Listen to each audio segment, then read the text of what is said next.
So in the last class, we had looked into the force acting on a flat body, flat submerged body. In this particular section, we're going to look at the force acting on a curved body. So suppose you have a curved body like this, we must know how much force acts on this curved object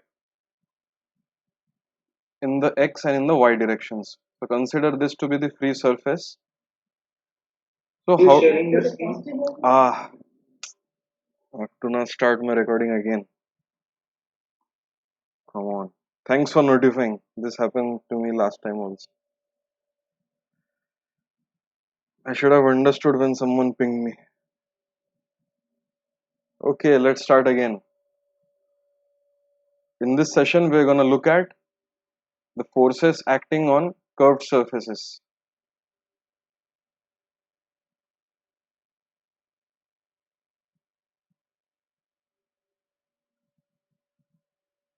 So we know how to find out the force on flat surfaces, and we have done a very simple example of it. But in this particular section, we're going to look at how to evaluate forces on curved bodies. And in general, we will encounter a lot of curved bodies because hulls of ships, submarines, things like this, which are submerged inside water, even the surfaces of dams, they are hardly flat, and in fact, they are curved. So consider this curved object submerged inside water. So the task is to find out what is the force acting on this. So there will be two components of force. There will be a force due to pressure acting like this, the vertical component, and a horizontal force acting like this. Now the way to do this, you can of course do the following. You can suppose you knew the exact shape. Okay, one way of doing it. Suppose you knew the exact shape. So in a coordinate system, you know exactly what this particular shape is, and because of that, you now know the direction of the normal. Everyone knows how to evaluate the direction of a normal. It is the gradient of that shape divided by the magnitude. So this is like the normal vector. Once we know the normal vector, we can then invert the direction and say that pressure is acting like this. Okay, at all points it is always normal to the surface, and given the shape of the object, we know how each point, how much deep each point is with respect to the surface. So for each point, so the df vector will be the pressure at that point times dA, but it will point in the E vector, but not actually along the E vector, but it will be opposite to that because pressure is compressive. So the total force will be an integration over the entire area. Once you do this, you would have obtained the two components of force. But surely there is a simpler way of doing it. In fact, we can appeal to Newton's third law and find out an easier way of finding it. But the more fundamental way is the method one, because it really gives an insight into what is happening. It is a more rigorous calculation, if you may. But I'll tell you that most of the times as engineers, you're not really concerned with the most rigorous way of going about things. You want to do a calculation really quick, arrive at a correct answer without sacrificing a lot of information. So let us look at the easier method using Newton's third law. So if this is the curved surface, let us consider the column of water over this particular surface. Let me call it as A, B, C, D. So now if there is a force FH and FV acting on the curved surface because of water, there must be an equal and opposite force acting on the water because of the curved surface. So let us draw the free body of the curved surface. So the first step is to draw the free body of the water sustained by the curved surface. So this is the free body. So A, B, C, D, and we will have a force like this. So this force will be Fh and this force will be Fv. Now on this particular chunk of water, the other forces that will be acting are the force due to pressure on this face AD, the force due to pressure on this face, and of course the force due to atmospheric pressure on surface AB. Now because whatever forces we are evaluating here are done in a way that the pressure is inclusive of atmospheric pressure, but on the other side if it were air, then the atmospheric pressure would sort of nullify out, so we can sort of remove the atmospheric pressure. It is solely because the other end may not be submerged in water, it is open to atmosphere, so PA already acts on this end, so the contribution of PA from this will not be required. So now what are the forces? Let us first do the balance in the x direction, the force balance in x direction.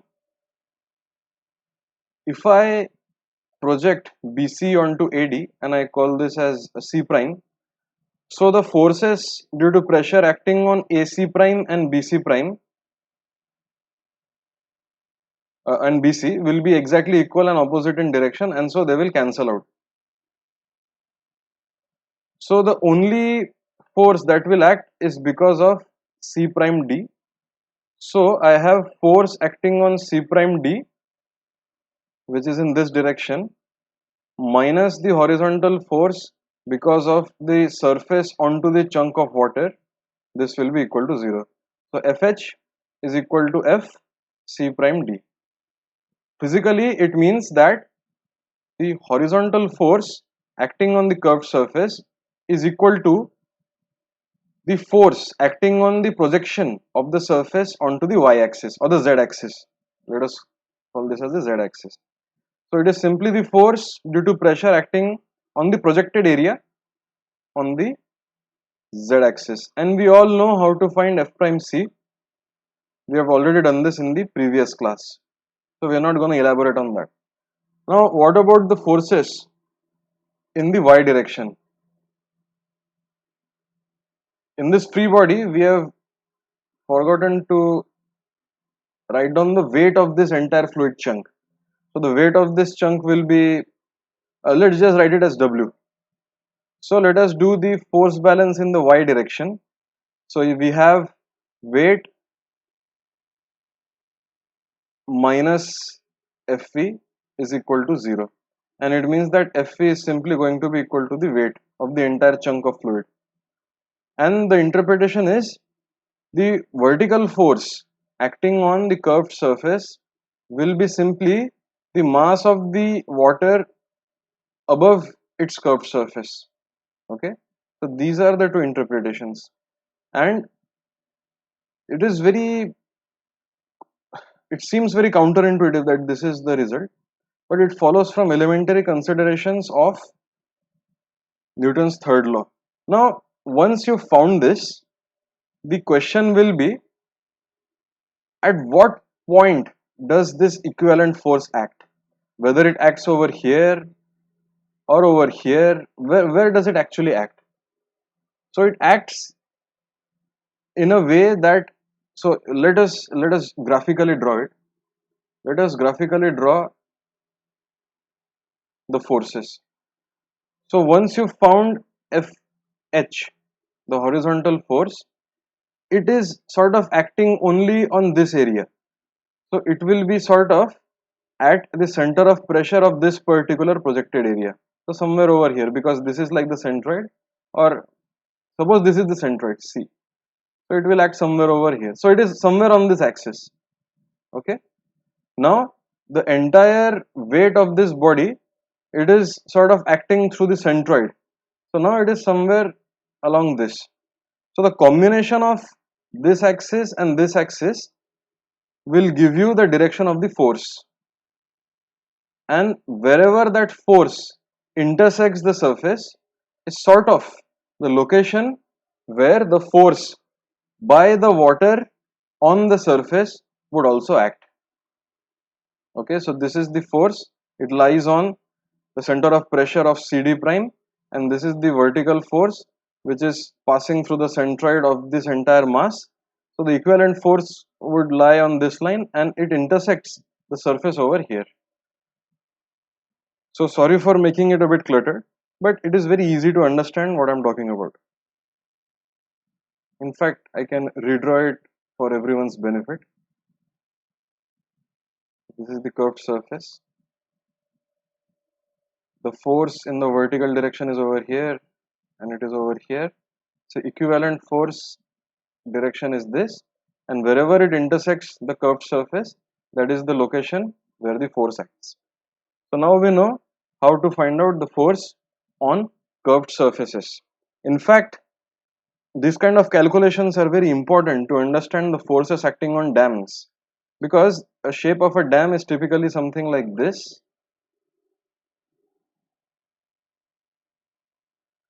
So on this end there is a lot of water, this is the reservoir, and there are spillways through which water can go through the other side. Now if there is no spillage through the dam, the entire hydrostatic force will act on the concrete structure, and that is why concrete structures are required to have a good compressive strength. You might have noticed it in the advertisements. Okay, so any doubt in this so far? No, sir. Anyone else?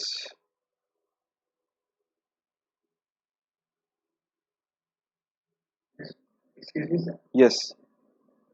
Sir, can you please go to the Google site? So we can also do that in right, considering the section C dash C and D. If I make a general element at a theta degree and consider the force at that curve area Hmm. and calculating its horizontal force and integrating that over the complete theta. Can I do that in the same? So Would you I able to solve it? no. So the point is, you can do that if you know the parametric equation of the surface.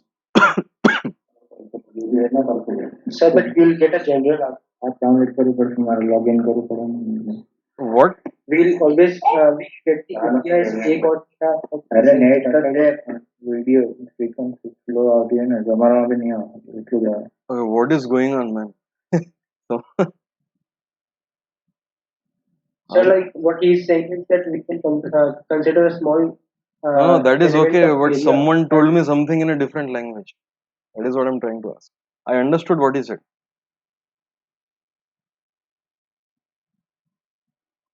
Someone told me something in a completely different language. Okay. So the point is, you want to ask whether it is convenient for us to consider this volume and discretize it and find out the force acting on the curved surface through means of a discretization. Right? If I understand you correctly. sir. So the only trouble is, if you can do that, if you can do that particular thing, you can also do a parameterization of this surface, and you can directly find out the force using what I said, and those two are actually equivalent. The reason why we do this is, if this parameterization is very nasty, all you need to do is forget about the shape. Okay, suppose I have a shape like this. Suppose, I mean, let me redraw it.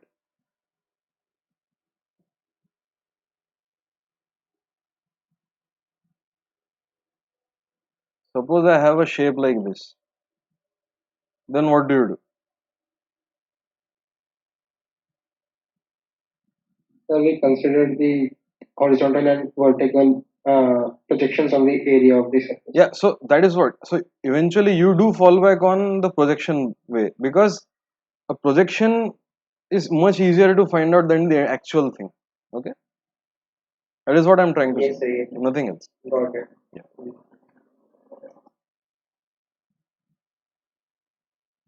But that mystery still remains. Someone tried to tell me something in Telugu or something. I don't know.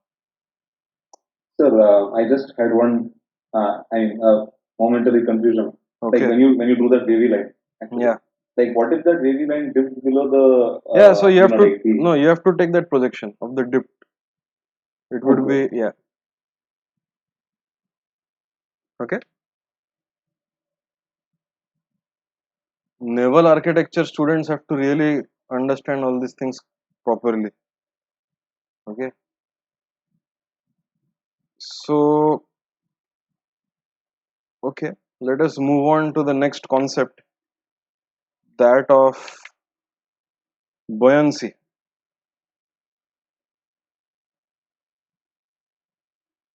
Now, the original idea of buoyancy, I mean, from what we know from literature, maybe some ancient Indian had also done that, I'm pretty sure.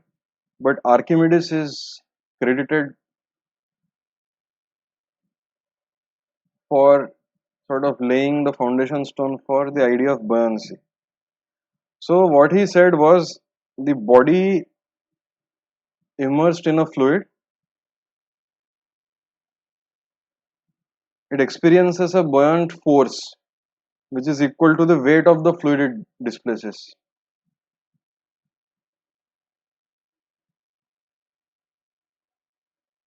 So, if the weight of displaced fluid is larger than the weight of the body itself, then the body will float. That is the general idea. Okay. So, two bodies can have the same volume, different density, but the volume of water displaced will be equal for both. And that is how the story goes about how he was able to find out a counterfeit crown or something like that. So, everyone knows from elementary class 11, 12 stuff that this is the principle.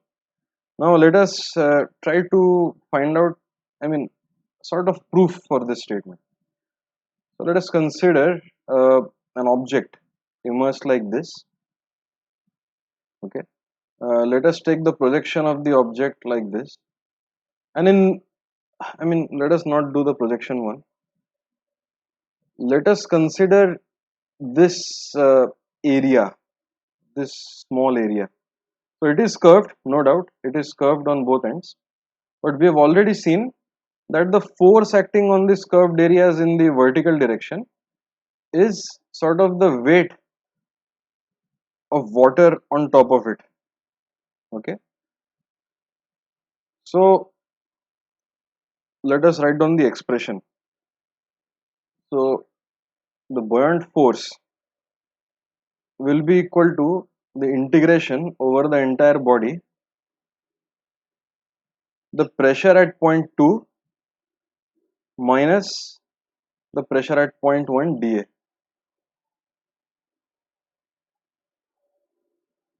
where this is the projected column. Okay. So now the pressure at point 2 minus pressure at point 1, we can write it as, so what is the hydrostatic force acting on a differential element over here? Over here the differential element has an area dA, and suppose the height of this point is z1, height of this point is z2.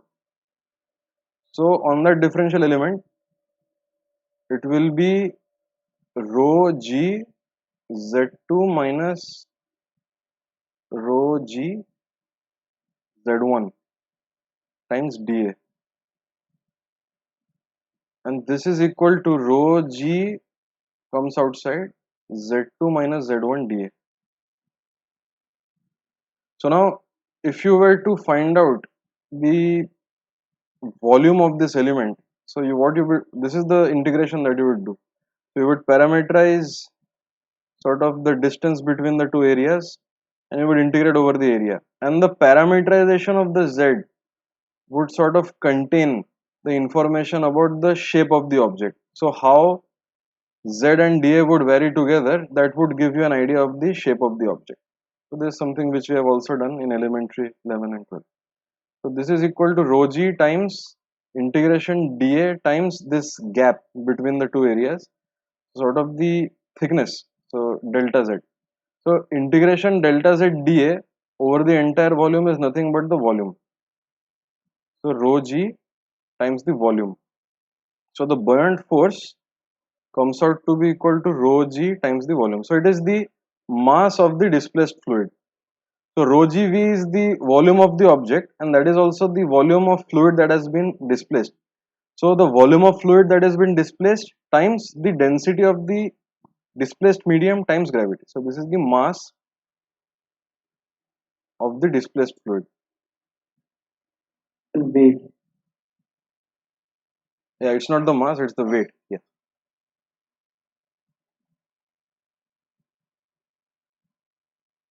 Sir, I have a doubt. Sir, we can intuitively say that the horizontal forces will cancel out, but how do we say Horizontal. mathematically that for any body So for any closed it contour will body, not? it will always cancel out. You try to prove it for any closed contour body. Okay. So let me show you a very simple way of proving it. You just take a body, you just cut it, you project it from here, you project it from here. Both of them have the same projection. Okay. You can in fact cut it at the points of highest and lowest values, and that cut will give you a true projected surface, and it's always going to cancel out. But in general, I had done this proof a while back, but it is a good exercise for you to do as well. We can show that given a closed body, given a closed contour, the forces lateral will cancel out if you have a hydrostatic gradient in the z direction. Do you understand my question? If you have a hydrostatic in the z direction, hydrostatic force in the z direction for any closed contour, you should be able to prove that there is no force in the xy direction. And the way to do that is the surface normals. Okay, the surface normals, and I mean actually if you know a bit of differential geometry, it's just a one line proof. Okay, the sum of all those surface normals have to be 0. Okay, but it's not, I mean I don't think anyone is conversant with differential geometry, including me. I'm not conversant in that. I just know a bit of it. But the point is, if you do that integration over the entire surface, every time you have to take the xy projection, so it will eventually come out that everything will cancel out. You can try out by doing it for a circle or a cube or something simple. Okay, you can actually take it forward to any arbitrarily closed surface. It's a good exercise to do. Helps you stretch your brain. Okay, good question, but good question. Sir, I have another question. Yeah. So, I don't think everybody would have proved mathematically. So, did you come with an alternate proof or an intuitive proof? Hmm. So I don't know how Archimedes actually proved, but it is attributed to him. But I mean, if you tell me how I would have come across that thought, okay. So as a child, I mean, at least when I used to take a bath, I used to dip various things inside water, like a ball or a mug or something like that. So the general observation was, if you take a mug, if you fill it with sand and if you put it in water, it leads to the same spillage of water as if you take an empty mug and you simply try to dip it in water. Okay, it will also displace the same amount of water. So that is first observation. The second observation is uh, the buoyancy force, that is the when you're trying to dip the mug inside, the buoyancy force on the mug which has nothing in it is much larger than the buoyancy force in the other case. But I mean, of course, I mean, these are not rigorous proofs by any means, and a lot of mathematics did not exist in the time of Archimedes. So yeah, I mean, I don't know whether he is to be accredited for the first rigorous proof of all this, or whether he is supposed to be accredited for the notion, okay, that is the buoyancy force. But you get my point, right? I mean, there's literally no way for me to find that out. In fact, I don't know whether in your JEE days you had that kind of a proof that you take the surface element, you have the dA, then you integrate it, and Sir, we then did. huh? We did. This was the kind of proof. Actually, it was for a cylinder, but Yeah, so for yeah. cylinders and all, it's simple, but once it becomes weirdly shaped objects, then starts becoming slightly difficult. But yeah, try this proof. So let us proceed with a partially submerged body.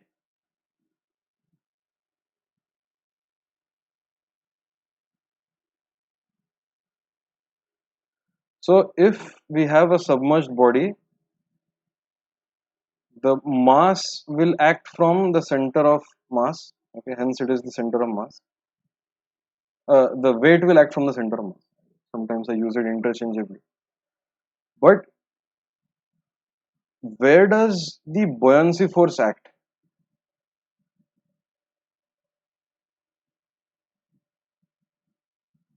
So So recall the that center of the volume. Yeah, so recall that the buoyancy is equal to the volume of mass displaced, the volume of water displaced. So buoyancy may not coincide with the center of mass. It can be a different point. Let us draw something which can drive home the point. Let us consider this ellipse. But this ellipse has a non-uniform density. It is more dense in this region and it is less dense in this region. The distribution of mass is in such a way. It could be that it's a composite object where it is steel on one end and it is aluminium on one end. So it can have a center of mass which is shifted towards the denser object, and hence the weight will act through this point. But the buoyancy always acts on the displaced volume. So how to find that displaced is simply the center of volume. Okay, it is it is simply the center of volume, or you can find it out by assuming that the entire object is of a constant density. So this point is called as point B. This point is G, center of gravity. Okay, so they need not coincide. This is the first important concept. So if we have a partially submerged object, let me first draw what is called as the water line, which is sort of the perimeter of water above which there is some solid and below which there is some solid. So consider this solid object. Now the mass is concentrated at the centroid, rather center of gravity, and it acts through this point. But now the buoyancy, the weight acts through G, but the buoyancy will suppose act through point B. Okay. So the whole point would be to find out whether this. So first of all, how do you find out whether this object will be floating or not? So the first question that we will ask, whether the object is partially floating, completely submerged, or what is the case. So the way to do that is you first assume that the entire object is completely submerged. Then you find out the force due to buoyancy because of that. So we can say assume full submerged. Okay. Then you find out the buoyancy force and you compare it with the mass, the gravity, the mass times gravity, the weight of the object. So if the buoyancy force is greater than the weight, then obviously it will come out and it will be partially submerged. If the buoyancy force is equal to the weight of the object, then it will just sort of be submerged. If the buoyancy force is less, then it will obviously go down, it will submerge. So then the next task would be how much, if the buoyancy is larger than the weight, then how much of the object is sort of peeping out from the surface, how much fraction is peeping out. So the way to do it is you parameterize the object by some means. So suppose you have a parameter z, so you find out, so z times some area, this is the volume, that is the volume submerged. So this times rho times g of, so rho of water times g, this should be equal to the weight of the object. So with this you will get a parametric answer for z, and you will find out if we know the total height of the object, say h. So then h minus z will be the height which has popped out from the surface. It's a very simple calculation, and when we do problems we will see that usually I'll pose a problem with the help of a cylinder or a cone or something simple, and then you can easily parameterize the height and you can find out the mass sticking out. Once we know that a certain mass sticks out from the surface, we are concerned with the stability of that particular object. So consider this general case. Consider this as the surface of the water.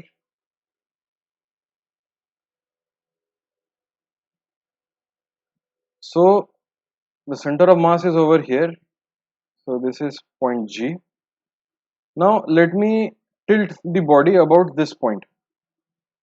So if I tilt it, it's a very bad rendition of the same object, but it has been tilted. I've exaggerated the tilt. Usually you do a small tilt, otherwise you end up in the nonlinear regime. So upon tilting the object, the center of mass, suppose it shifts over here. So this is point G.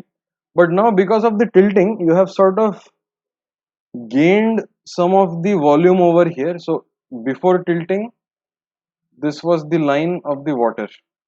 So you have gained this volume which is now submerged. At the same time, you have lost this volume which has now come out of the water. So the submerged volume is now this. This is now the submerged volume. Based on this submerged volume, if the center of buoyancy is over here and if the force acts like this, so what do we have? I have tilted it like this, and the restoring moment, right? The restoring moment is in which direction? It is trying to rotate the object in this direction. The buoyancy and the weight of the object are trying to turn the object in this direction, so this thing will become unstable. It is like balancing a pencil on one end. I mean, doesn't have to be the sharp end. I'm just drawing it like a sharp. So, I mean, you can very well say that if it's perfectly balanced, as all things should be, right? This thing will not fall down, but we know that a small disturbance in any direction will cause it to tumble. Contrary to this shape, we have all seen an inflatable punching clown. Okay, it has a very weird shape, but it is, but this shape is such that it is bottom heavy. It is, there is more mass over here. So when you tilt, when you punch this clown, it goes like this and it comes back to its original position. So what is the hydrostatic equivalent of this? Let us draw it. Let me draw another mass like this.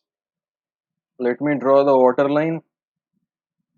So the weight, if it is acting from this point, and by some means if the center of buoyancy is like this, and this can happen if you have a larger volume outside the plane of the paper and into the plane of the paper, then what will happen? The center of buoyancy is like this, you are trying to turn it like this, but the buoyancy and the weight are trying to turn it like this. So we say that this object has a restoring moment.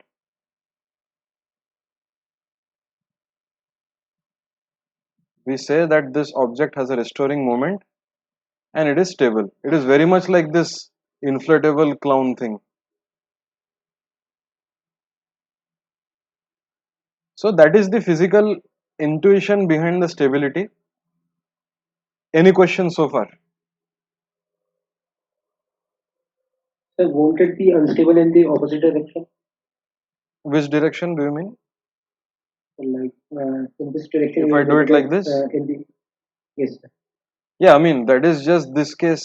I mean, your question is a bit weird to answer because in the opposite direction, I do not have any information to tell how much this center of buoyancy will shift. Center of buoyancy is suppose over here. It's all a question whether G and B, how B shifts to this side or this side upon tilting. Okay. And actually, once we do the proof, you'll see exactly what I mean. For small oscillation, B doesn't shift much. Yeah, B doesn't shift much, but that slight shift is sufficient to induce overturning. So if the center of buoyancy was higher than the center of gravity, would that be always stable? One moment.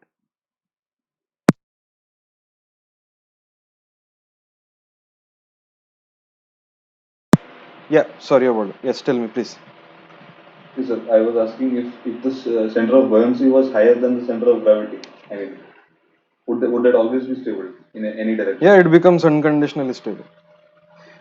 In fact, it would always most of it would plop up. So that is why ships are made heavy, like they are made to displace a lot of water and they are heavy at the bottom. The condition that you said. Right. Okay. So that is like the stability, like you want it to become as stable as possible for any kinds of oscillations. The condition that you just mentioned. And actually, if we once we do the proof, your answer will also be answered. Your question will also be answered. It's been a long day for me. Okay, so let us move on to the proof. Not the proof, but the expression on how to determine whether a floating object is stable to oscillations. But before that, let me give you a quick question that you should do. Okay. So everyone, I want to involve everyone in this lecture. Let us do a quick question. I'll give you 10 minutes to do it. Consider a parabola like this. The equation of the parabola is uh, z upon z naught equal to x upon x naught whole square. Okay. So this is the origin. So find out the expression for the horizontal force acting on this parabola. So the parabola goes all the way to the top. Okay. And find out an expression for the vertical force. And it is given that suppose z naught x naught is 10, z naught is 24, rho times g is 62.4. Okay. And the width of this shape into the plane, is 50. So B is 50. So everything is sort of, I've not mentioned any units, but try to find out an expression for FH and FV. So this will help you to evaluate some integrals also. I give you 10 minutes, it's a 10 minutes job. Okay.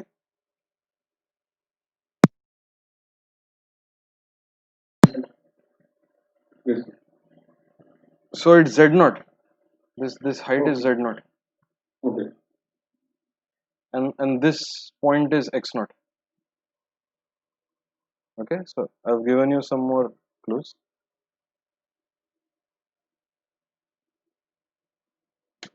Everyone please.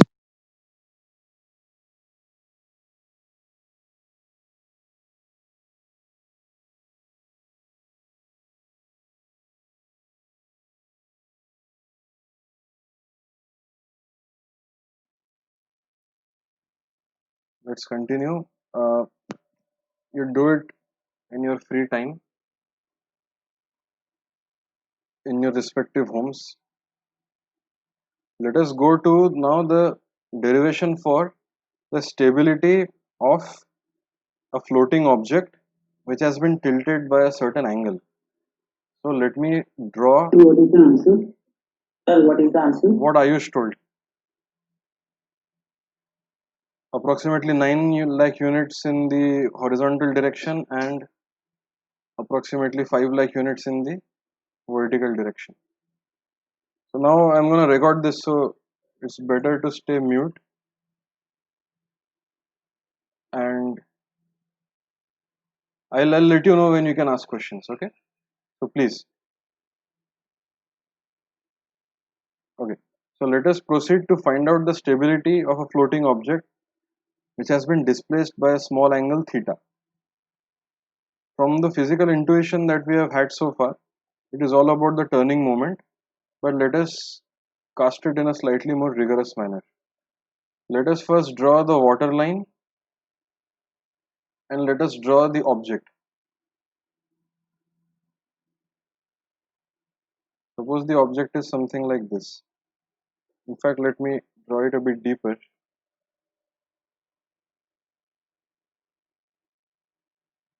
Suppose this is the floating object, and the floating object sort of has, I mean, usually whenever you engineer such things, you will have a center of symmetry, not a center of symmetry, an axis of symmetry about the y-axis.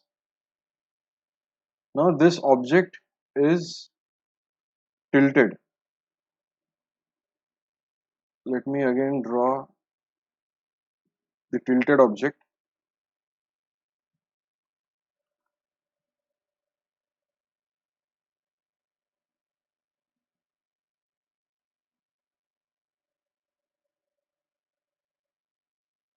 Okay, something like this. You get my point. Snapping to very, very weird angles. Just have to draw it freehand, it seems. Okay, no harm done. So this is the center of symmetry that we have. Not the center of symmetry, the axis of symmetry. And this is the water line. So let me also draw the original water line. Let me draw it in red color. So this was the original water line. As if I've taken the water line and put it in that coordinate system. So the question is whether this particular tilt will cause the entire object to become unstable. So suppose the center of buoyancy is over here and the center of gravity is somewhere on this axis. So the question would be how far does the center of buoyancy shift along the original water line? See, these shifts will not be a large number, as someone has already pointed out, but regardless, we must find out what that shift will be as compared to the center of gravity. And a small concept that I did not mention over here is the point where the line of buoyancy intersects with the symmetry axis. That point is called as the metacenter. So in this particular case it was this point, and in this particular case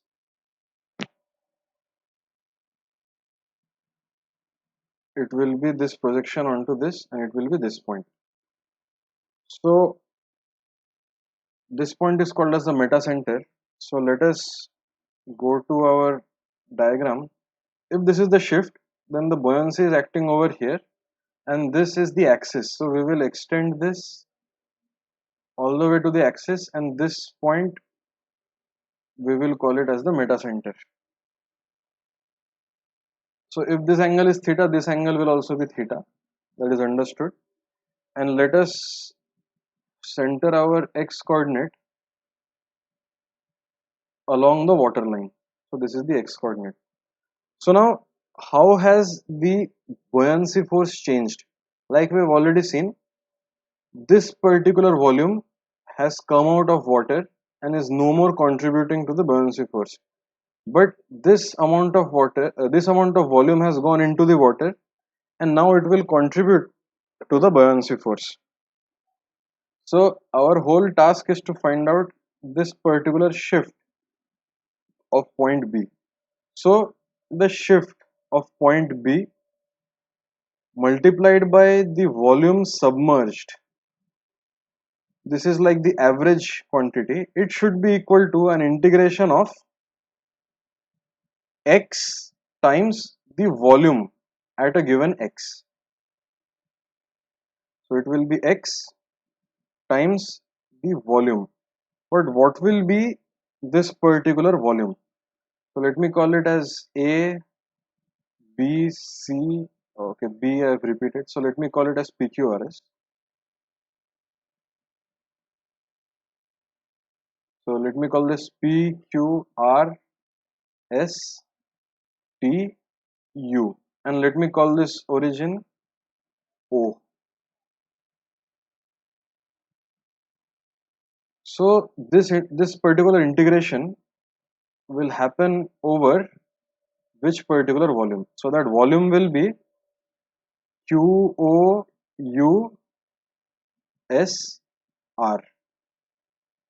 And if I subdivide that volume as follows, so this integration will be over, so XTV integrated over PTRS,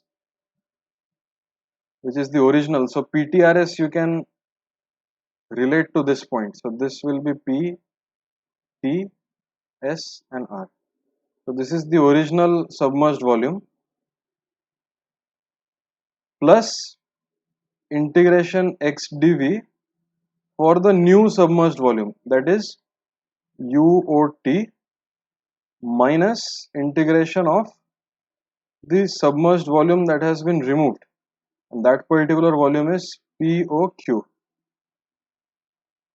Because there is a symmetry in the problem, what will be integral x dv in area PTRS? So it is effectively us finding out this integral x over PTRS. So PTRS is a symmetric object, so this will be PTSR, but okay, you get the point. This area is the symmetric area. So x integrated over the symmetric area will become 0, because we have assumed that this particular floating object is symmetric about the y-axis. If it is not symmetric about the y-axis, then this origin has to be appropriately selected so as to render this integral 0. And it is not so difficult to understand how to do that. But let us proceed with the symmetric case. Now,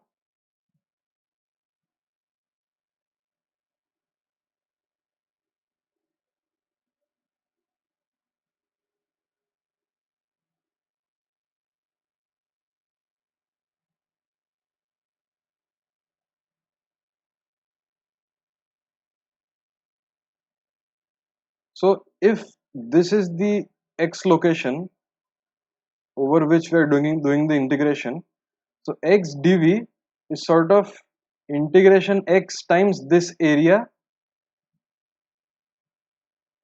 times the width into the paper. Okay, but how do I relate this area to x? How do I relate that particular area with x?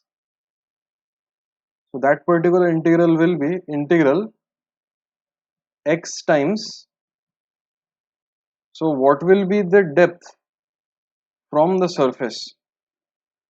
That will be equal to the length into the plane.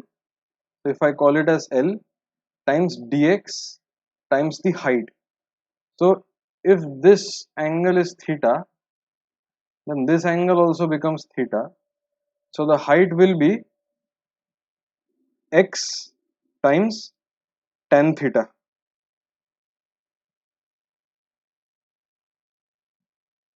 Okay.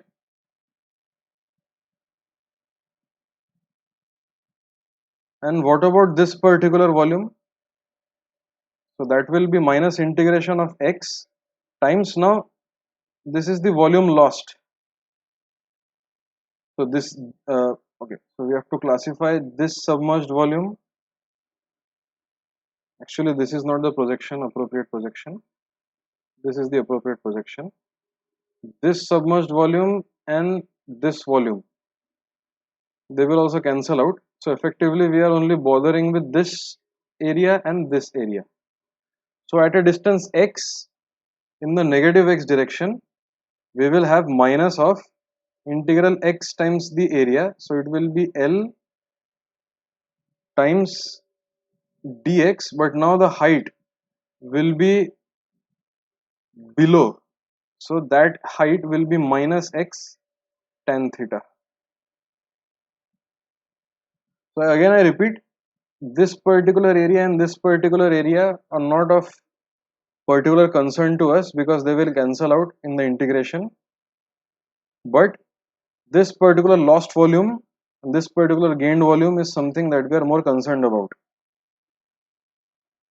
So effectively this becomes integration of x square tan theta dx times L, and this minus minus becomes plus, so again it is integration x square tan theta dx times L. So x prime times the submerged volume is equal to integration of x square tan theta times, so dx times L. So for small displacement this is still the dx, this waterline area will still be dx and L is into the plane, so integration dx times L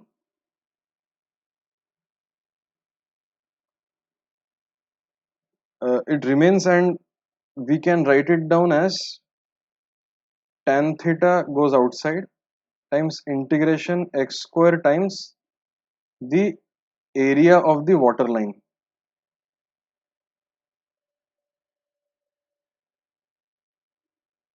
So x prime times v submerged is tan theta times the waterline area. So if I draw a top view of the waterline, so from the top this is the waterline where the y-axis is pointing out of the plane and x-axis is something like this.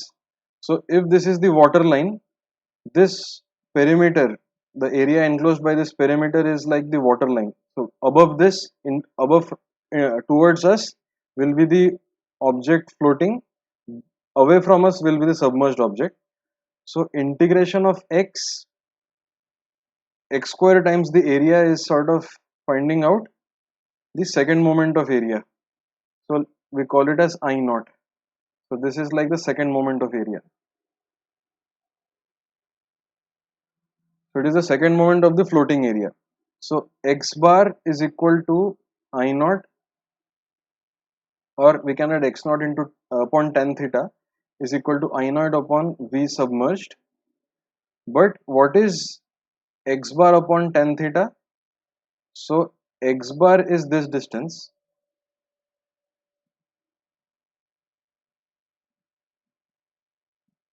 We want to cast it in terms of the meta center.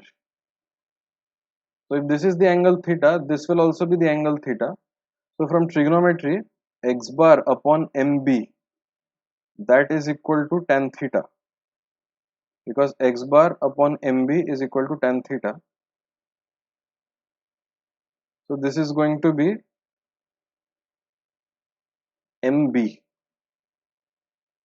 Now depending on how the meta center is with respect to the center of gravity and the point of buoyancy, that is what decides the stability.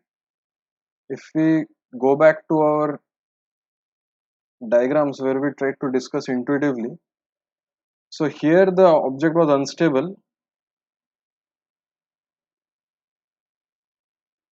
Let me, it's better if we redraw the diagrams.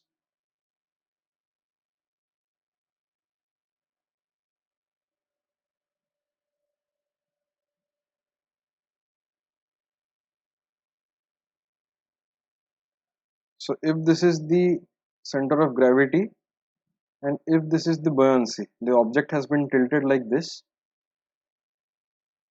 then this point is the meta center. And what is going on over here? So I'm trying to make it go like this, but the buoyancy and the center of mass, not the center of mass, but the center of gravity, the torque is acting in such a way that it's restoring. So m, lies above G, that condition is a restoring condition. On the contrary,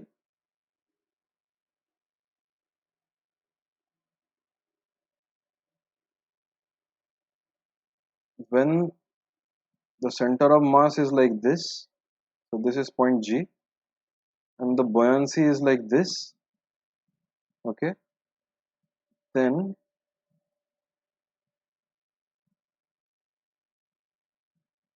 point M is lying below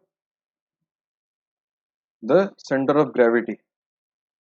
So M lies below G. That particular case is, so it makes everything overturn, so it's unstable. So it causes everything to overturn.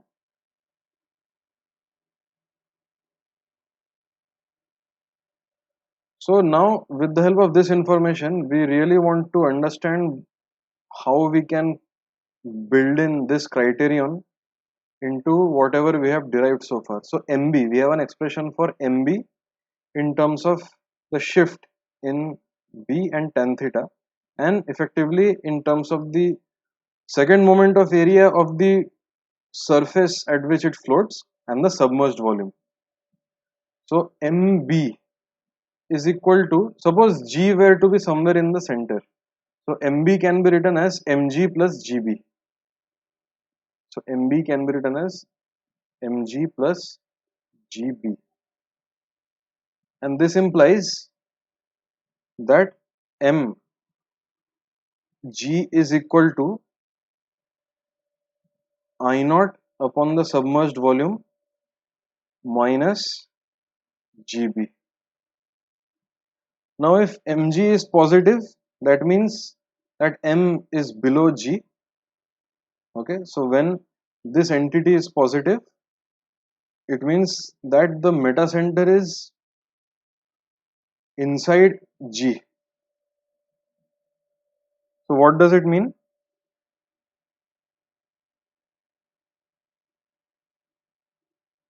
So mg being positive implies, so let me just quickly redraw.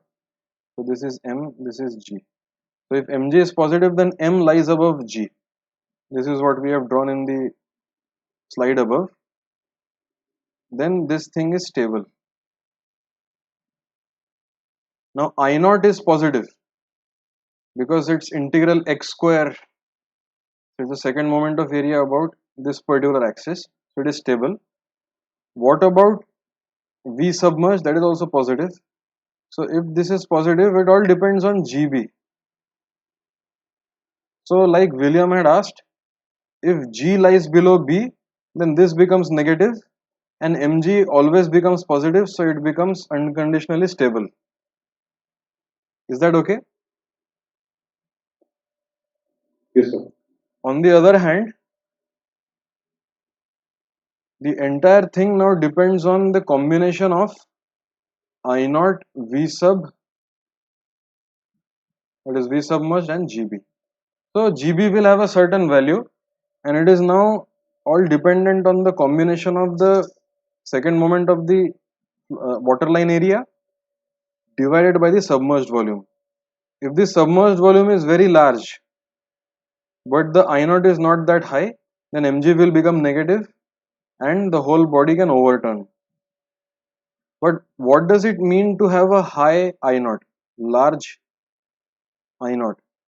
See, large I naught compared to V sub will give you what? A stable configuration.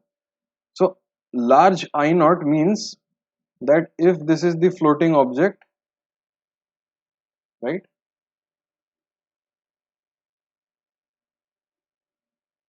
then the larger the second moment of area you have. So if I am drawing the second moment of area direction as this, meaning this is going to be the x, I will tilt it in this direction. I will try to roll it about this axis. Okay, if I draw it like this, if I draw the second moment like this, then I'm trying to roll it about this axis. I hope that is clear by now. Okay, so it means that a larger expanse of the waterline area that you have, the more stable the oscillations will become. In contrast, you can have a very large submerged volume, okay, but the area of waterline can be small, like something like this. So it has a very large submerged volume. This is the submerged volume. This is the waterline, but the waterline has a very small second moment of area. So this will become unstable. So we know from intuition also, for floating we need flat large objects, because flat large objects give us a larger second moment of area and a lower submerged volume. Do you agree?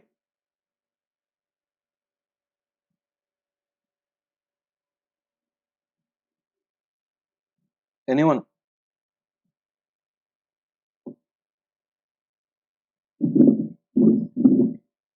Okay. Yes, sir. Yes, sir. Okay. Someone whispered, yes, sir. That's okay. That's good enough for me. So this is the condition with which naval architects actually calculate for large objects without using a computer, of course. If you use a computer, you can do it very easily. Okay. So that is why in kayaks, kayaks are usually small things. Small things offer you good maneuverability. So you can easily maneuver kayaks, but the downside of maneuvering kayaks. So have you seen a kayak? It looks something like this. It's a narrow boat with a small Yes, sir. seat and a guy sits in middle with a paddle. So if the guy is rocking too much, he will overturn. Okay, the person can overturn.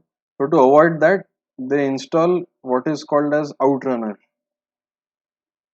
Okay, let me look up Google for some image so I can paste it here. One moment. So outrunners are used to cause a stability in kayaks. So let us quickly see the reason why it provides stability.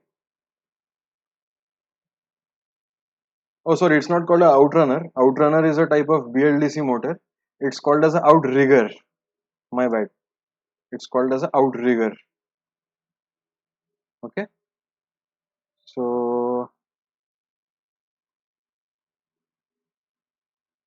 copy image, paste image. Okay. So are you able to see the outrigger? Yes, sir. This fellow over Yes, here sir. is the outrigger. Okay.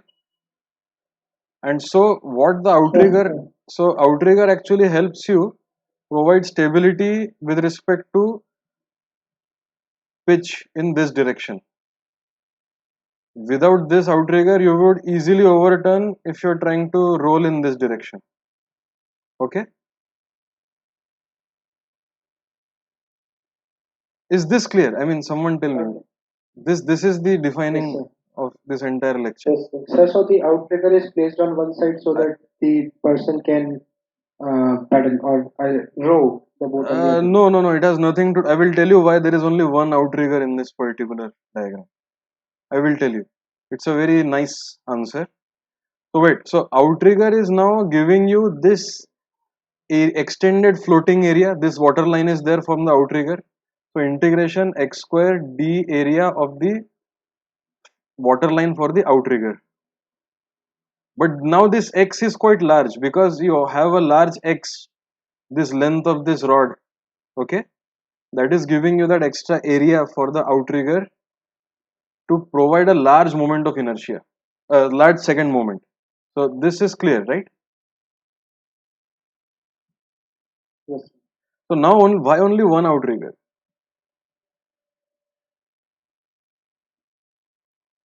So the reason is, so let me draw the cross section of this again. So there is only one outrigger like this.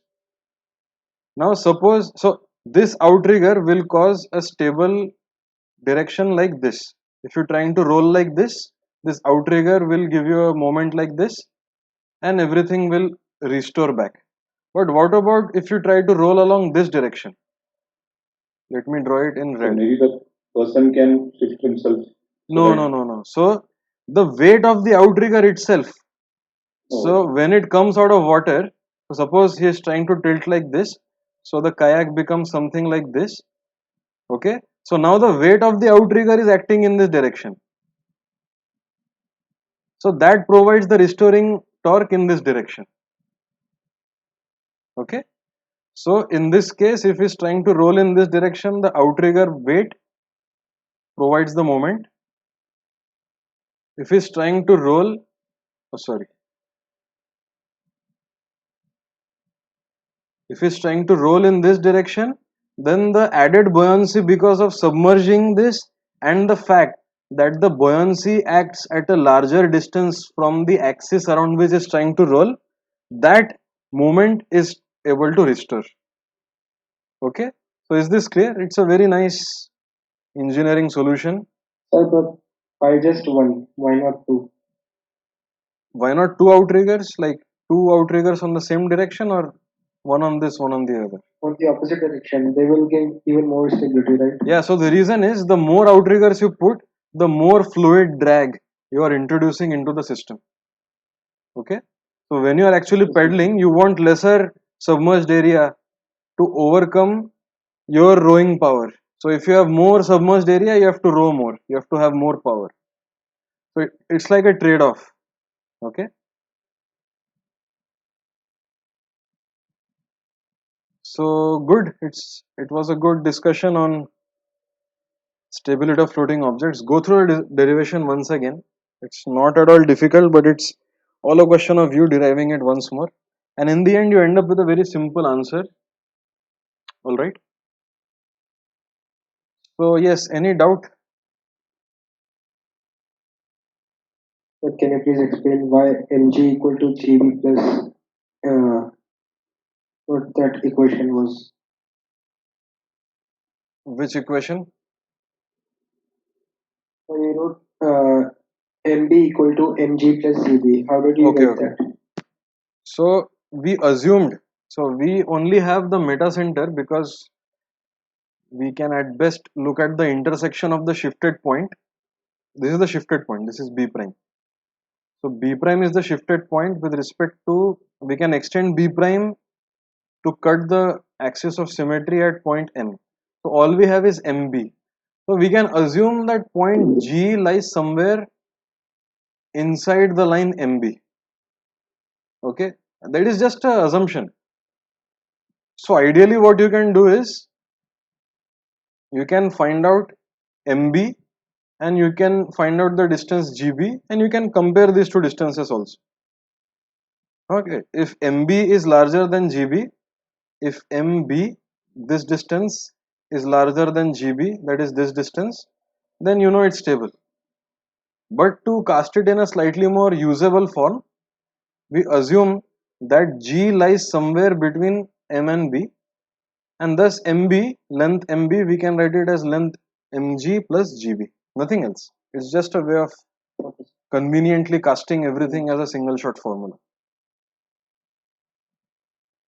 And the logic behind sort of neglecting these areas, what I said was a bit hand wavy, I will admit.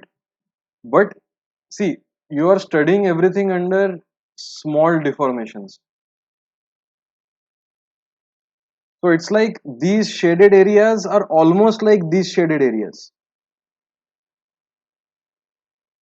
Okay, these shaded areas are almost like these shaded areas, and this red area and this area. Let me make it green. So this red area and this green area are like this gray areas plus something on this side minus something on this side. So that is why whatever calculation you do is that old water line projecting up to the new water line and projecting bottom to the new water line. Okay, I hope it is clear. It is only true for small deformations. For large deformations, there will be significant breaking of symmetry and you have to do the entire calculation. You have to do this entire calculation. So this calculation integral x dv should ideally involve this entire volume, this entire volume. But this entire volume is like this volume plus this volume, and for small deformations, this particular volume is as good as this particular volume. For small deformations, this volume is as good as this volume, and these small removed volumes are going to be as such quite small. That is why these contributions we have not written down in these volume evaluations. I hope someone might have realized it when we wrote this. That is why we only have the water line coming into the picture and not the entire volume. Okay?